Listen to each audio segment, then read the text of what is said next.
A Patrícia tinha um sonho de tocar em casa espírita. E um sonho vivido sozinho não é sonho, é só um sonho. E nós resolvemos embarcar nesse sonho para que ele se tornasse realidade. E ele está se tornando com passos pequenos, mas estamos fazendo e buscando cada vez mais o nosso melhor para que possamos levar, através das nossas vozes, o Evangelho do nosso querido Mestre Jesus. E é o que nós gostaríamos de partilhar com vocês hoje, aqui nessa noite.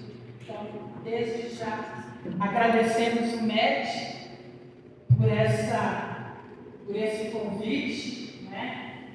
E as músicas que vamos cantar hoje, a primeira é Transição, de Hércules Mota, A Começar em Mim, do grupo vocal Livre, Semeadores, Verbos Diversos, e Ascensão, de Watson Fernandes e Sérgio Roberto.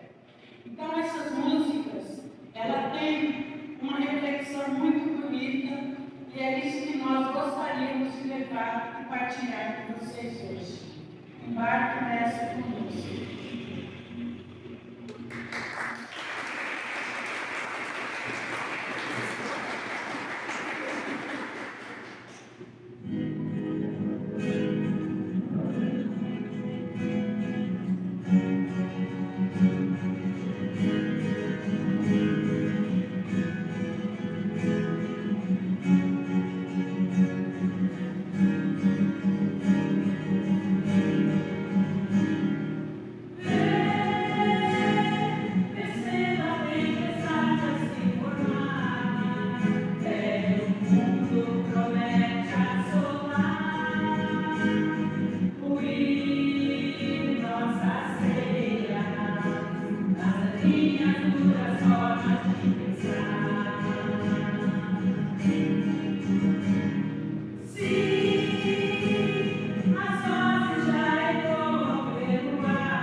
Vocês têm tempo aqui pra gente falar? Porque para apresentar o rapaz aqui vai demorar um pouco.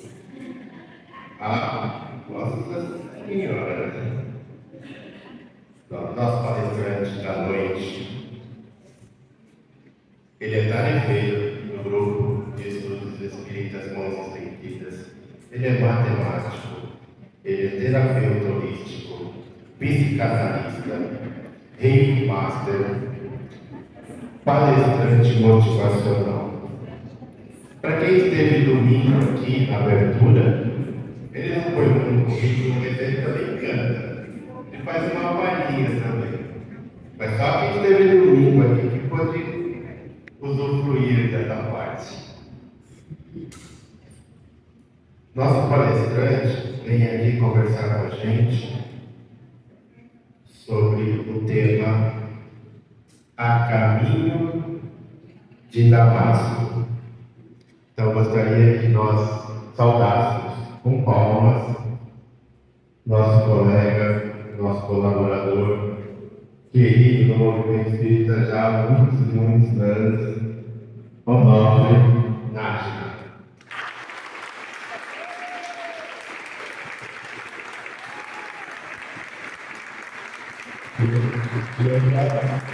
Eu já vou deixar a primeira pergunta para ele, porque aqui a gente está para brincar, né? Nájila, Nájila. Boa noite, pessoal. Tudo bem com vocês? Não vou ficar lá em cima, porque quem fica em cima é o destaque maior que Jesus. Ele está acima de todos nós, então eu vou permanecer aqui embaixo, recebendo dele toda essa vibração, para que a gente possa caminhar e conduzir por essa noite de hoje. Eu sou muito grato à oportunidade que me foi confiada de estar aqui e poder ver a cada um de vocês fazendo parte dessa grande constelação, que é uma constelação familiar, que é os espíritos de luz que estão aqui presentes a cada um de nós, tá bem? E eu, em especial, gostaria de convidar para que eles estivessem sentados aqui na frente, duas pessoas muito queridas minhas, meu pai e minha mãe, que eles não tiveram a oportunidade em vida de ver o filho dele falando a um pessoal tão maravilhoso quanto vocês. Eu sei que eles já tiveram me rondando por aí, mas hoje eu gostaria que eles estivessem aqui, me apoiando, porque eu vou precisar, tá bom? E essa pergunta não é a primeira vez que me fazem. Nájila, o que é isso? O meu nome, gente, se eu falasse o nome, meu nome de verdade é o nome Geraldo de Oliveira, mineiro lá de Passos. Mas, em 2004, eu terminei um curso de terapia indiana. Um curso que levou 3 anos para ser terminado. No final do curso, não só o meu nome, como o nome das outras pessoas que terminaram o curso, o nome foi preenchido com uma fichinha desse tamanhozinho, um papelzinho desse tamanho, e foi mandado para a Índia, uma cidade chamada Pune, onde existe o Instituto Osho de Terapias Holísticas. E lá eles mudam o nome da gente. Não é simplesmente uma mudança, tem um objetivo. Porque o meu nome, lá na Índia, é reconhecido como sacerdote Amano Nájila. E Amano é a família, e quando eu for para a Índia, eles vão me acolher. E Nájila é um nome simbólico de um sanya. Sanya é compromisso, é responsabilidade. Você entendeu? Assim como o Chico teve lá, né? A responsabilidade assumida junto de Emmanuel, para nós também é passado um compromisso de você honrar esse nome Nájila, que significa aquele que não julga. Gente, isso é bravo. Como é difícil você trabalhar no seu interior para que você não teça nenhum julgamento errado sobre a pessoa, ou que você faça qualquer comentário que não esteja de acordo com a personalidade. Por isso eu aprendi que cada um de nós é o que realmente é. Não mude a sua essência. Não permita as pessoas te mudar. Você é quem você é. Então, nós devemos aceitar uns aos outros, sem uma mecha de julgamento. Então, Renate significa aquele que não julga. Tá uma briga, vocês não imaginam a luta, né? E para mim foi uma alegria muito grande quando, fazendo parte do movimento espírita, na sugestão dos temas da Semana Espírita, foi colocado vários temas. E um deles veio justamente a caminho de Damasco. E quem vai fazer, quem faz, a Márcia indicando, ela falou: não, esse tema tem a sua cara. Porque quem me conhece e já teve uma convivência mais próxima comigo, sabe o quanto eu sou apaixonado pelos ensinamentos de Paulo de Tarso. Então não é de hoje. Nesse período em que eu já estive nessa vivência terrena, eu passei por diversas outras seitas religiosas, por outras religiões, e em todas elas, por incrível que pareça, o nome de Paulo de Tarso está presente. As cartas de Paulo, sabe, os momentos em que ele transfere esses ensinamentos para nós. E para mim foi de muita alegria em saber que quando você estuda Paulo de Tarso, você está buscando a sua transformação pessoal, a sua mudança interior, a busca do seu encontro com você mesmo, com a sua essência divina. E mais bonito ainda, é que quando você encontra essa essência, você não olha mais para o seu passado, você olha para a frente, você olha para o futuro. Por quê? Porque Jesus está com você, Ele está ao teu lado, Ele te ampara, porque Ele sabe que teu passado é certo que você vai responder por ele, mas o teu futuro é você quem vai fazer acontecer conforme assim a lei permite que seja acontecido. Então é muito legal quando a gente começa a buscar esses ensinamentos de Paulo para a vida da gente. Mas para falar de Paulo, eu não vou começar falando dele. Ele falou que eu sou matemático. Matemática não é nossa, entendeu? Né? Matemática, ele busca uma essência para depois entrar na outra. Ele busca os meandros da matemática para depois ele entrar naquele foco principal aonde ele quer ensinar. E eu vou buscar uma frase dita por Jesus a um dos seus apóstolos, a um dos seus seguidores. E esse seguidor dele, esse apóstolo dele, foi aquele que, em todos os momentos, a partir do momento que ele vê Jesus, ele pega Jesus e leva para dentro da sua casa, e a partir daquele momento, esse homem se transforma. E foi ele que acompanhou Jesus em todas as jornadas, vendo cego enxergar, aleijado a andar, leprosos se curar, ele estava presente, ele estava ali junto com Jesus.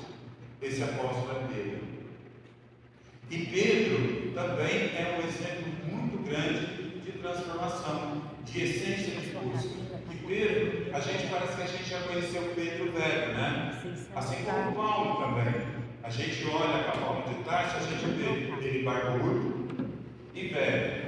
Não, ele tem juventude. Depois a gente vai falar disso.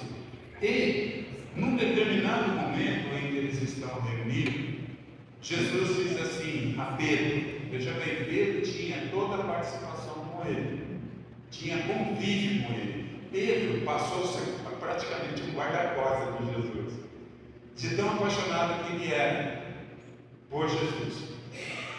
Ele diz assim: Pedro, quando te converteres, converta também os teus irmãos. Em algum lugar fala em converta também os teus irmãos. Em outras, convença também os teus irmãos. E essa frase, ela vem muito de encontro para aquilo que nós vamos estar conversando hoje, porque veja bem, Pedro andava junto com Jesus e ainda não era uma pessoa convertida. Ele era uma pessoa normal, uma pessoa que fazia as coisas comuns. Ele estava com Jesus, via Jesus fazendo, mas ele ainda, assim, ele era uma pessoa comum. E pessoa comum, as coisas comuns. Pessoas mudadas fazem algumas coisas diferentes. Mas uma pessoa que tem o seu coração convertido ou transformado em Jesus, essa pessoa vai fazer coisas maravilhosas, coisas esplendorosas aos olhos de Deus, aos olhos de Jesus. E Pedro, então, ele começa um trabalho interior para que ele realmente se converta ao cristianismo. Em que momento Pedro se converte? No pátio de Pilatos, quando Jesus está ali e cruza o olhar com o de Pedro. Naquele momento, Pedro sente que realmente ele agora precisa se transformar. Ele sai dali e ele chora desesperadamente. E nesse choro, realmente, ele diz: a partir de agora, eu vou vivenciar os ensinamentos desse homem. E foi a partir dali que Pedro realmente teve total transformação, total mudança na sua vida. Naquele momento, ele deixa de ser, nos estudos que a gente faz, ele deixa de ser Cefas e passa a ser então o Pedro, a pedra, a rocha, aonde Jesus realmente confiou a ele todo o poder para que ele pudesse trabalhar com os seus irmãos. E a luta de Pedro também foi muito grande. Por que eu falo isso? Porque a partir do momento em que a nossa mente ela se abre para o novo, dentro de nós, ela não volta mais no seu passado. Esta é uma frase de Albert Einstein. Ele diz da seguinte forma: uma mente que se abre ao novo conhecimento jamais voltará ao estado normal. Porque é cada vez mais buscando o conhecimento que nós vamos alcançar o nosso postulado maior. Alcançar a nossa pureza espiritual, alcançar o que nós chamamos de iluminação espiritual. Bom, como eu falei, Paulo, eu vou mudar o nome dele para Saulo, que foi o primeiro momento dele. Tá? Ele não, desde o primeiro momento, ele não chamava Paulo, ele se chamava. Na realidade não era nem Saulo, era Saulo. Saulo. Isso porque, devido à precedência dele, vindo de um povo antigo, ele ergueu para si o nome de Saul, que foi um dos grandes reis da época. Então foi em homenagem a Saul que ele ganhou esse nome. Mas tem uma coisa muito importante.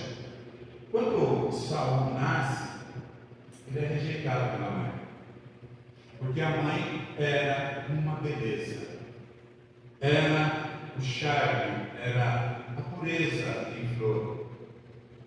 Ela não queria nem sequer amamentá-lo. Buscou ama de leite para que ele pudesse amamentar. E naquela época só não amamentava o filho quem não tinha leite. A mãe que não tinha leite, então outra mãe tinha para alimentar. E ela rejeitava obviamente em alimentar Saulo. Então ele ficava lá bonitinho, né? E ela toda charmosa, toda linda. Não estou fazendo nenhuma crítica porque tem uma razão e porque nós vamos chegar nele já já. Ela vinha de uma tribo chamada tribo de Benjamim. E eles eram um povo que tinha uma seita, um conceito diferenciado de tudo que o pai dele, né? Não vou me aprender nome, tá bom? Não vou ficar tentando nome. Mas o pai dele, que vinha de uma outra tribo, já tinha um olhar e conversava com Saul como se Saul fosse o pai dele reencarnado. Ele já naquela época acreditava na reencarnação desse povo, dessa tribo. Então, ele conversava e Saul, com aquele jeitinho espetado das perninhas dele, mexia. Tá? mexia as pernas, entendendo o pai.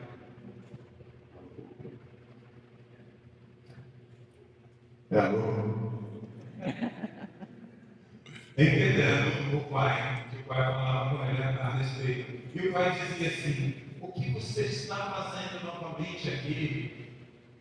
Qual é a sua missão? O que te traz novamente a essa terra?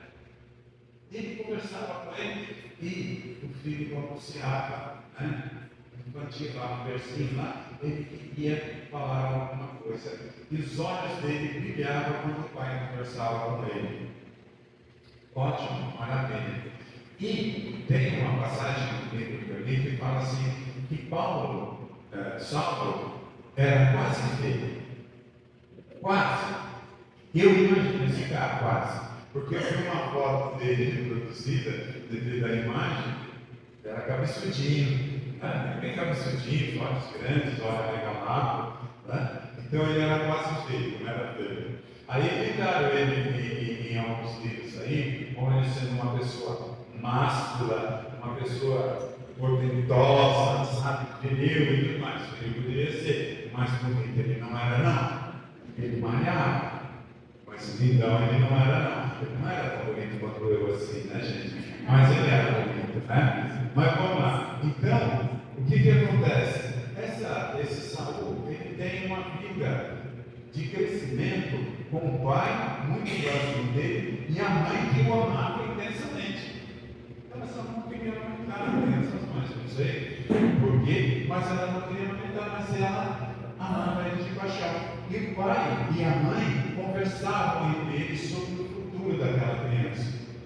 Como seria o futuro daquela criança? E traçavam objetivos para ele. E ele vai aos poucos crescendo. Crescendo com a educação primária, muito educado. Tá?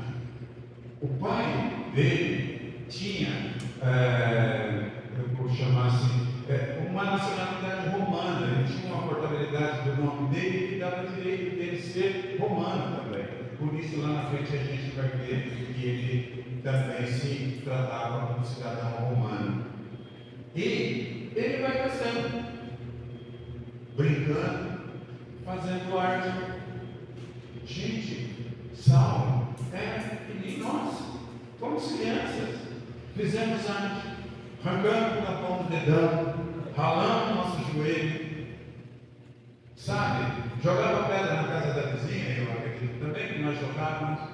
Tinha um período mais recente, a gente apertava o botão da campainha e nós colocava um boneco ali e depois saímos correndo. Não era isso? Ele também foi criança. Foi criança e foi educado pelos pais. E ele, o pai dele, por ser cidadão romano, faz o quê? Busca para ele os melhores professores. Desde pequeno, desde muito pequeno, ele é orientado pelos maiores professores que tinham naquela época. Porque ele, como cidadão romano, tinha o direito de dar ao filho a melhor educação. E um deles que se destacava em conhecimento e sabedoria era Gamaliel, que era o seu professor preferido, porque o Gamaliel era aquele professor que conhecia de tudo.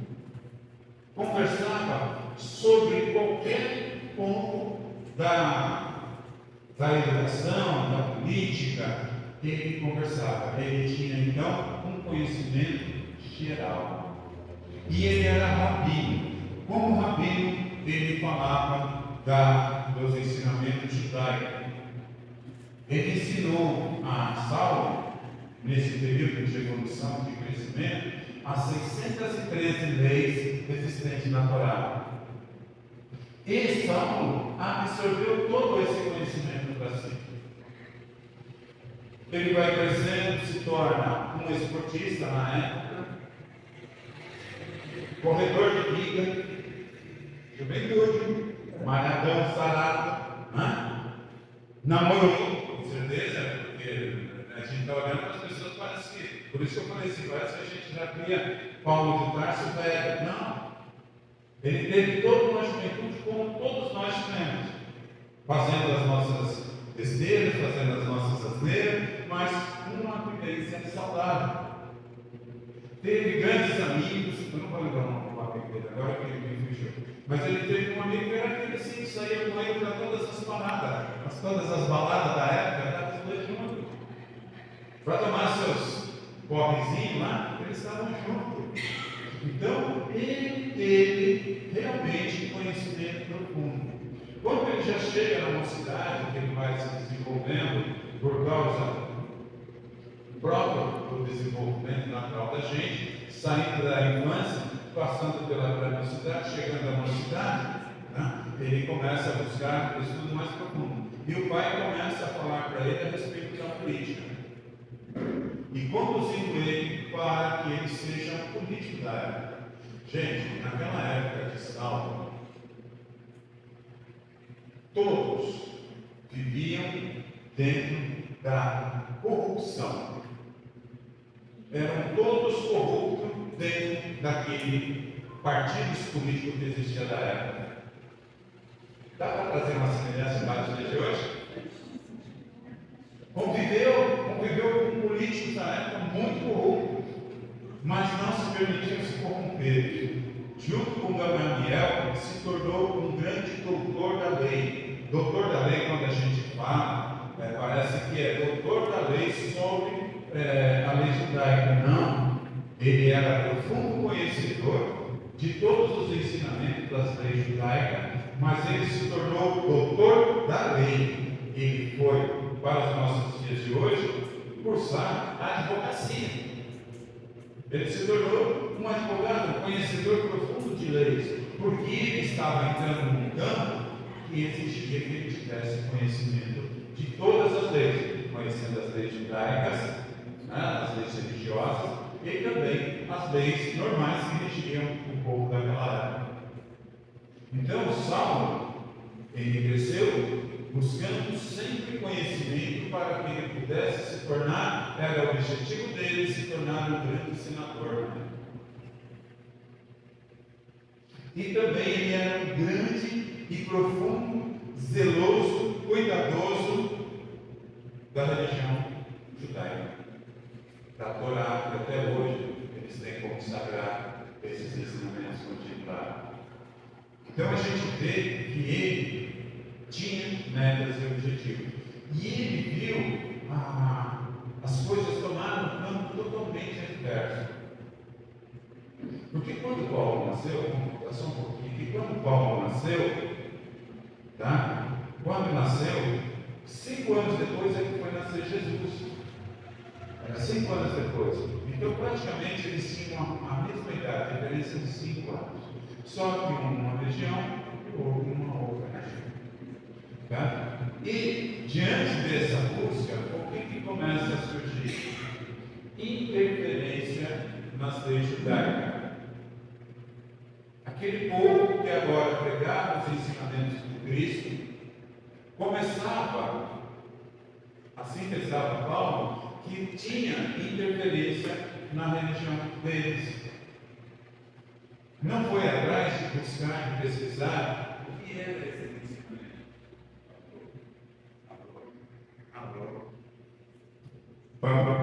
Voltou. Então, ele não foi buscar conhecimento para isso, ele simplesmente. Ele simplesmente achou que aquele povo estava modificando as leis judaicas. E ele agora, político, ele agora já homem formado, ele começa uma perseguição com a permissão dos senadores da época, dos vereadores, dos deputados. Eles começaram a perseguir aqueles que estavam interferindo na religião judaica. E começa então a perseguição ao povo cristão. Começa uma perseguição implacável. A busca, onde soubesse que tinha um cristão, eles estavam indo. em busca desse especial. Gente, não era simplesmente para dizer assim, você é cristão, você vai ter que lutar, você vai ter que ser uma nossa, não era bandeira. Muitos foram mortos. Muitos foram mortos amando de Saulo. Saulo era baixinho, careca, zoiudo, a sobrancelha desse tamanho, metia medo em todo mundo. Digamos assim, ó, se a gente for considerar, nós tivemos em 2020 o que? A pandemia. Não foi? O que a pandemia fez? Colocou todos nós dentro da nossa casa.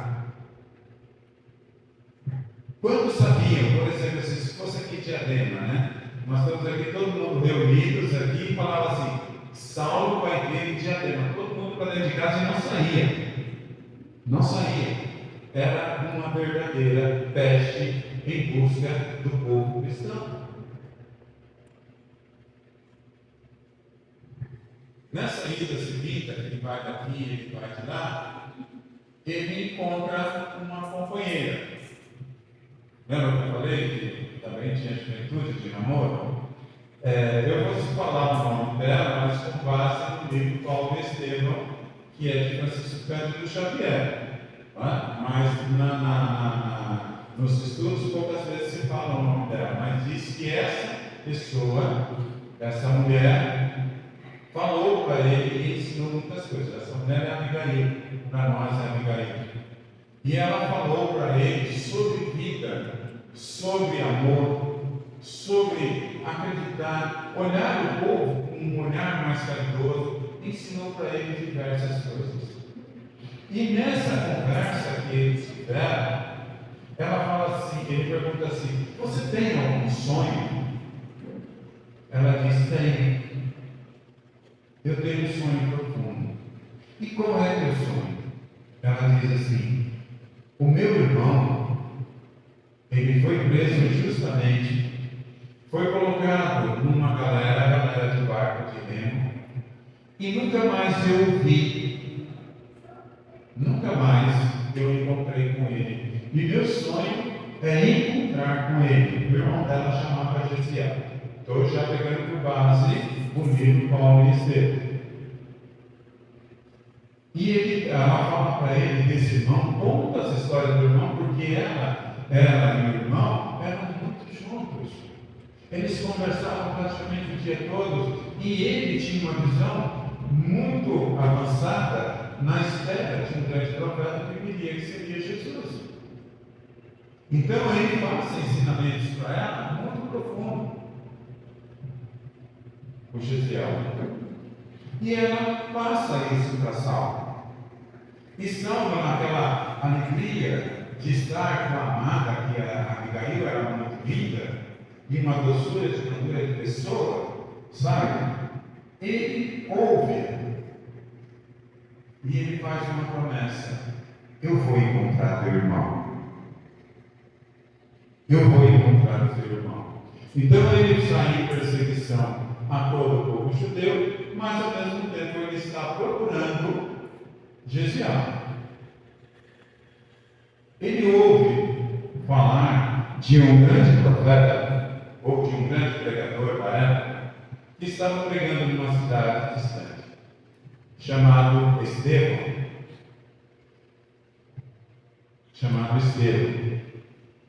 E ele se propõe a ir a ouvir, porque ele quer saber como que esse Estevão está pregando e qual que é a interferência que ele tem junto ao povo, junto à religião judaica. E ele vai e ele ouve então Estevão fazer a pregação do Evangelho de Jesus. E ele fica,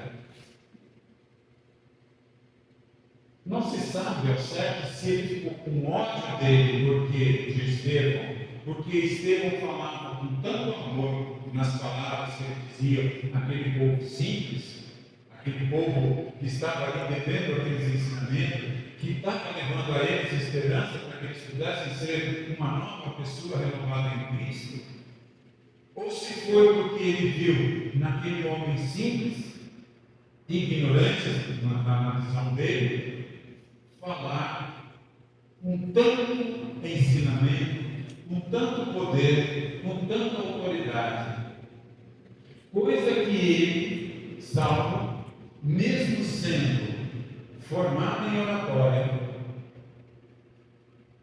retórica, não falava igual a ele. Então aquilo mexeu profundamente com ele.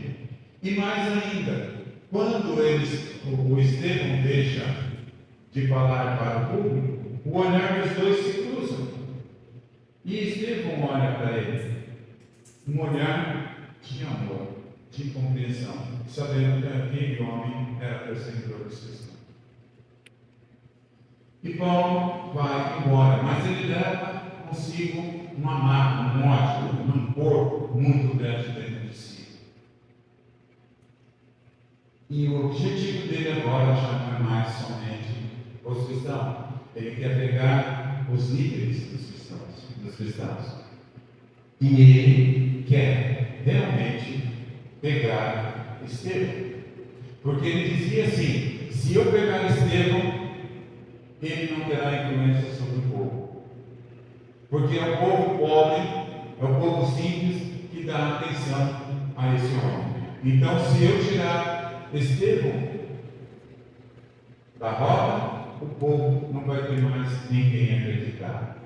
Só que Estevão, adiantando um pouco a história, Estevão é o mesmo Gesiel, irmão de Abigail. Olha a trama do destino. Olha como Deus planeja todas as coisas da nossa vida. Como tudo é bem planejado. Estevão é o mesmo Gesiel, irmão de Abigail, que era, eu vou falar, noiva dele, sem ele saber. A trama do destino começa aqui. Então, por que Estevão é Gesiel? Porque quando ele sai, ele está naquela galera que ele vai para o mar, levando a pessoa, ele cuida de uma pessoa que estava muito doente, uma doença contagiosa. Ele, naquele barco, ele cuida daquele homem, chamado Sérgio Paulo. Ele cuida daquele homem, que era um homem importante lá. E, quando ele termina de cuidar, quem fica doente é ele. E aí a ordem que tem de ele estar na época é que ele seja jogado ao mar, para não contaminar as outras pessoas. Mas mais uma vez a mão divina vem sobre ele e sobre o Sérgio Paulo. E o Sérgio diz assim: esse homem cuidou com tanto carinho de mim, que eu não vou permitir que jogue ele ao mar. Encoste o barco, o navio, a galera, encoste mais próximo, deixe ele numa praia, porque a situação em como ele se encontra, ele não irá sobreviver. Então assim eles fazem: pega esse Gesiel doente, o abandona na praia e vão embora.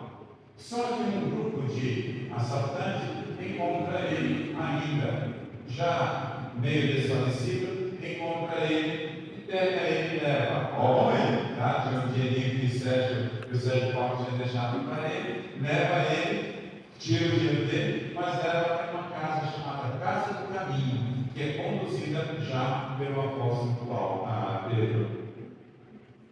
Olha a trama como vai acontecendo as coisas. Quando ele chega lá, ele conhece então, o Evangelho de Jesus, os Escritos de Jesus, e Pedro apresenta para ele. Ele se apaixona profundamente, porque lá atrás, como eu falei, ele já tinha uma visão desse profeta que viria. Ele se apaixona por aqueles ensinamentos e ele quer pregar, ele quer falar daquele Jesus, aquele Jesus magnífico que ele imaginava. Agora ele quer falar dele. Pedro então diz para ele: se você não pode, se você aparecer em público dizendo que você é Gesiel, você será preso novamente. Então ele fala: o que eu devo fazer? então é dado o nome de Gesiel para Estevão. Olha que drama legal. Tá? Enquanto isso, Paulo continua a sua perseguição aos cristãos. Busca desesperadamente e consegue uma carta autorizando que Estevão seja preso. Sendo preso, foi a julgamento. Tudo isso, gente, por causa do Estado. Injustamente. Né? Muito injustamente. E naquela época, a condenação era matar por apedrejamento. Sendo apedrejado. E são, então, no seu orgulho, na sua grandiosidade, ele faz um convite a Abigail para que ela presencie aquele ato. E eles estão lá em pedra em cima de Estevão. Quando ela chega e ela olha aquele homem todo ensanguentado, ela olha para ele e diz assim: Saulo, é meu irmão, é o meu irmão. Ele diz: não pode ser, esse é Estevão, seu irmão é Gesiel. Ela fala: não, ele é o meu irmão. Então ele manda parar o apedrejamento, leva ele para dentro de um salão. Né? E ali ela chora copiosamente em cima dele, ele já nos seus momentos finais.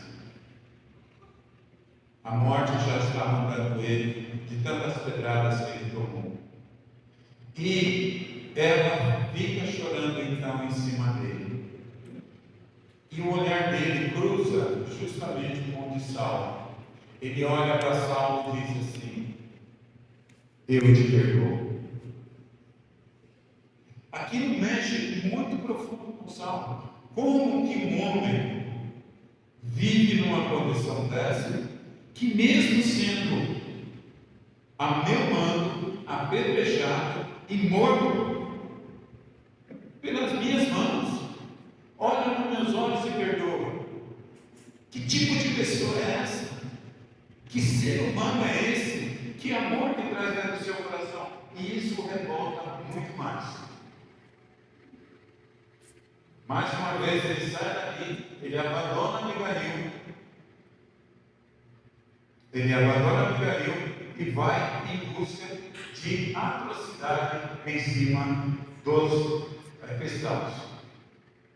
Mete terror. Mas na cabeça dele tinha algo acontecendo. Mudanças estavam acontecendo. Porque, assim, como que essa pessoa que eu mandei matar, que eu mandei apedrejar, me perdoa? E essas pessoas simples, de coração puro, que a gente manda prender, manda bater, apanha com um sorriso, apanha cantando em louvor a esse Deus. Já estava começando a mudar alguma coisa dentro do seu coração. Estava mudando e transformando algo de comum. Porque já estava mexendo com a sua consciência. Aquele Jesus que estava ali, agora já estava mexendo com ele.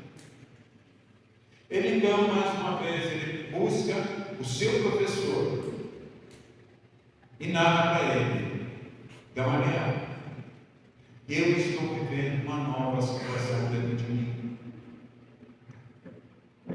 Eu já estou olhando essas pessoas e buscando, vendo que eles não estão interferindo na nossa religião. Eles simplesmente amam um Deus que eles não veem. E que esse Deus traz para eles esperança de renovação, de encontro.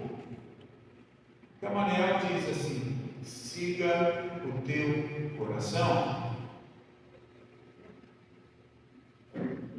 Ele sai dali, mas ainda continua, porque ainda está muito enraizado nele aquela mágoa, aquele ressentimento. E mais ele fica quando ele descobre que Abigail, a sua amada, morreu. Morreu transformada, porque um homem chamado Ananias tinha a convertido ao cristianismo.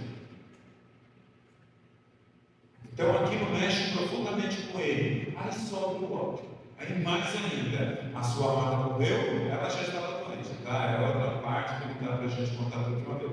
Ela vem a falecer, mas antes de falecer, ela se converte ao cristianismo. Ela se converte a esse Jesus, a esse querido Jesus que eles falavam na época. E nessa música,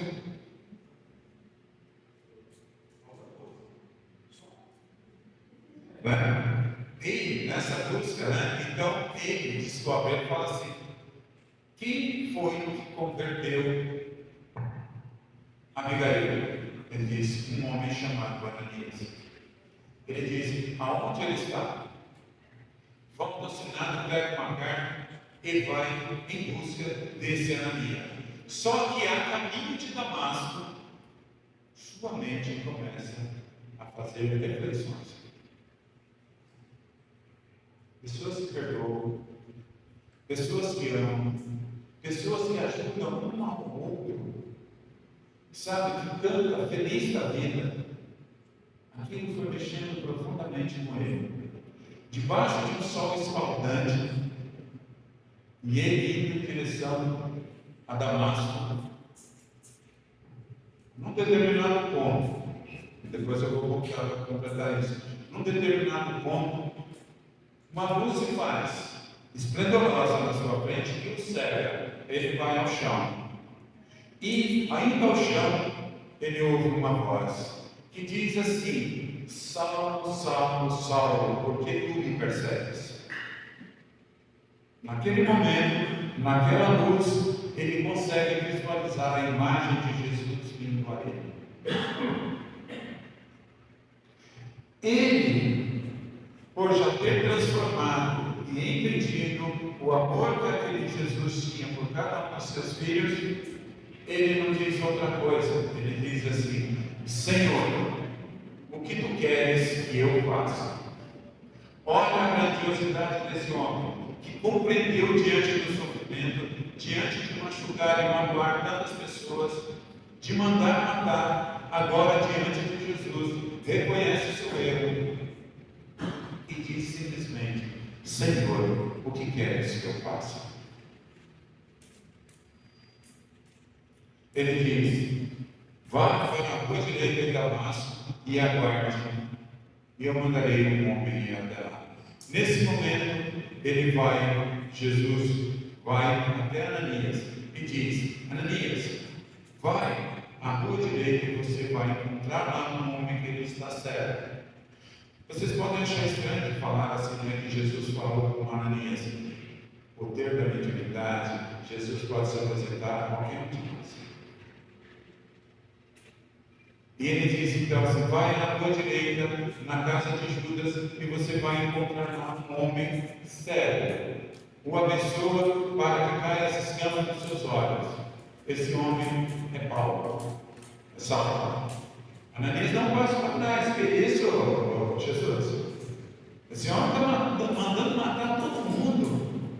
Ele diz: vá à rua direita, na casa de Judas, e lá você vai encontrar esse homem. Batize, porque ele é para mim um vaso escolhido. Gente, vocês sabem o que é um vaso escolhido? É aonde Jesus vai confiar toda a sua essência para que ele possa levar adiante os seus ensinamentos. Aquele homem que mandou matar, agora ele é transformado. Então, Ananias vai à casa de Judas, ali faz a oração e ele volta a enxergar. Ele volta à sua vida e ele chora mais uma vez, copiosamente. Mas agora não é um choro de tristeza, é um choro de alegria por ele ter encontrado o seu eu, o seu interior, ter retomado a sua essência primária. E a partir daquele momento, ele se torna um dos maiores pregadores do Evangelho. Se nós temos hoje esse evangelho aqui, nós devemos agradecer a esse homem que depois, a partir de agora, ele é Paulo, ele vai ser trazido para nós dessa forma que a gente tem. Andou quilômetros e quilômetros a pé para levar o evangelho de Jesus. Se você quisesse, você era uma pessoa que estava aqui e Paulo chegasse e você falava assim: hoje eu quero apanhar, saía com Paulo, você ia apanhar, porque ele era veemente nas palavras dele. Tem todo um trajeto antes para chegar nessa pregação, mas é esse Paulo que a gente tem. E como vaso escolhido, somos todos nós. Vaso escolhido é cada um de nós que hoje estamos aqui a ouvir os ensinamentos de Jesus, a ouvir esse relato sobre a vida de alguém que se transformou, que se modificou, que se tornou um grande apóstolo, mesmo depois da morte de Jesus. Então nós também somos vasos escolhidos. Jesus confia em cada um de nós, e nós temos um potencial muito grande para levar adiante esses ensinamentos que a gente recebe dentro da doutrina espírita, porque eu não estou falando de outra religião. Para levar adiante e converter as pessoas, convencer as pessoas a se tornarem pessoas melhores. Esse é o objetivo nosso, esse é o objetivo da doutrina espírita, que nós nos tornemos pessoas melhores, que a gente venha se modificar, que a gente venha ser um espelho que reflita a verdadeira imagem do Cristo Jesus. Esse é cada um de nós. Eu vou pedir, por favor, ao Pontinho de Luz, que eles possam subir no palco e cante uma música para nós, para que a gente possa encerrar. Então, assim, quando se fala de Paulo de Tarso, quando se fala de sal, a gente tem que olhar uma coisa dentro de nós: mudanças, transformação, ser espiritual de grande evolução. É esse o ensinamento que ele traz para cada um de nós, para que a gente se torne cada dia melhor. Somos vasos escolhidos. Tá? Agradeço a vocês. Tinha mais coisa, vou até virar né? Tinha mais coisa, mas assim, agradeço muito a vocês pela participação, por estarem junto comigo, por estarem ouvindo. Levem para casa essa mensagem de amor, de esperança e de renovação, e levem junto com vocês o meu coração. Continue-nos para cantar Vaso Escolhido, e eu agradeço a vocês. Obrigado.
Mais uma vez, obrigado por nos presentear, obrigado novamente ao Contínuo Jesus por nos iluminar.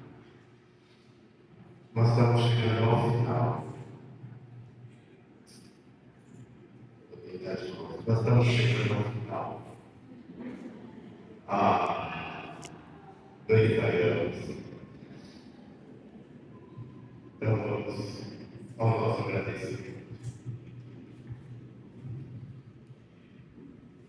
Novamente com os nossos olhos fechados e agora acompanhados nessa energia de amor que há no nosso ambiente.